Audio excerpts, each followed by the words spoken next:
আল্লাহ তাআলা বলেছেন 1 নম্বরে সূরা কাফের মধ্যে বলেছেন যে যখনই কেউ কোনো কথা বলে সঙ্গে সঙ্গেই সেটাকে শোনার জন্য লেখার জন্য রেডি হয়ে আসে।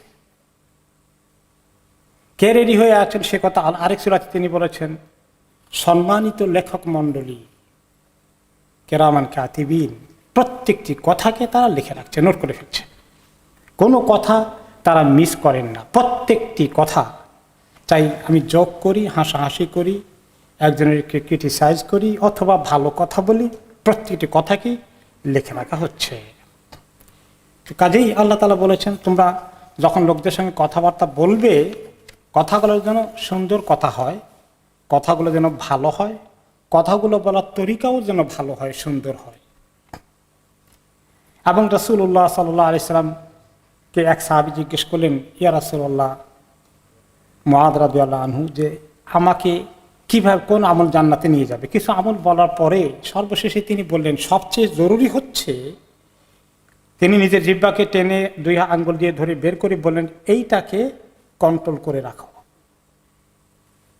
এটাকে খুব সাবধানে ব্যবহার করো, কথা কম বলো।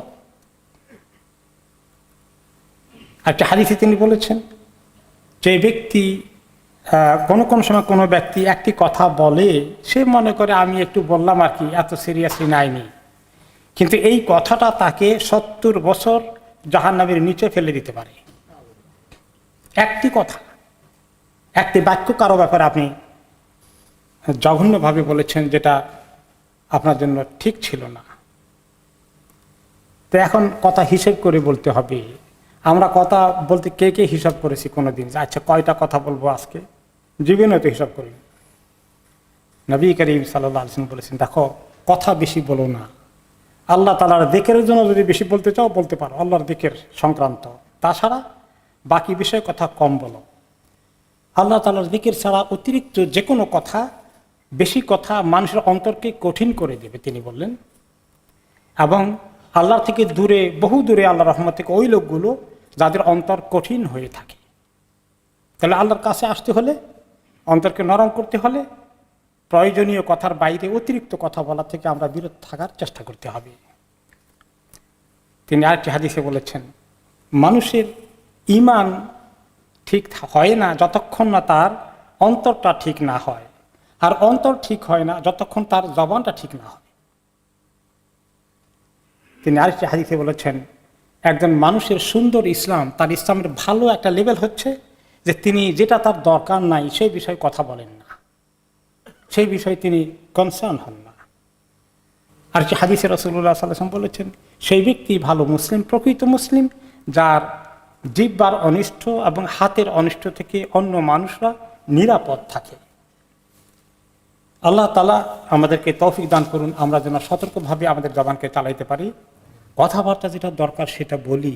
আর বন্ধু বান্ধব আড্ডা, এখন শুধু বন্ধু বান্ধবের আড্ডা নয়, ফিজিক্যালি তো এখন বলাই যায় না, লকডাউন হয়ে আছে, কিন্তু সোশ্যাল মিডিয়াতে সারা দুনিয়া খুলে গিয়েছে। এখানে যে সমস্ত মন্তব্য মানুষ করে, মুখের কথা লিখিত আকারে চলে আসে, এটাও কথার হিসাবেই ধরা হবে। এইগুলো যা ভালো কথা আছে এর ভিতরে অবশ্যই কিছু ভালো কথা আছে, কিন্তু অনেক কথাই অপ্রয়োজনীয়, বেহুদা, এবং অন্যের বিষয়ে অপ্রাসঙ্গিক আলোচনা, একজনের পরে আরেকজন মন্তব্য করা, তার সমালোচনা করা চলতেই থাকে, এর কোনো শেষ নেই মনে হয় যেন। এই সমস্ত বিষয়ে আমাদের সময় কী পরিমাণ নষ্ট হয়ে যাচ্ছে, আর ফাঁকি দিয়ে আমরা কতক্ষণ এনজয় করলাম হয়তো বা খুব, কিন্তু পরবর্তী পর্যায়ে কি আফসোস আমাদের করতে হবে, আখেরাতে সমস্ত কিছু লেখা হয়ে গেছে। কি কমেন্ট করেছি সোশ্যাল মিডিয়াতে, মুখে কি বলেছি, সবগুলো লেখা হয়ে গেছে। আল্লাহ তাআলা আমাদেরকে করুণ পরিণতি থেকে রক্ষা করুন, আমাদের জবানকে আল্লাহ তাআলা যিকরের জন্য, কোরআন তেলাওয়াতের জন্য, খুব সুন্দর দুনিয়াবি কথা বলার জন্য, নসিহত করার জন্য, ছেলে মেয়েকে দ্বীনি তালিম দেওয়ার জন্য, পরিবারের সঙ্গে সম্পর্ক সুন্দর করার জন্য, ভালো ভালো কথাগুলো বলার জন্য আল্লাহ আমাদেরকে তৌফিক দান করুন।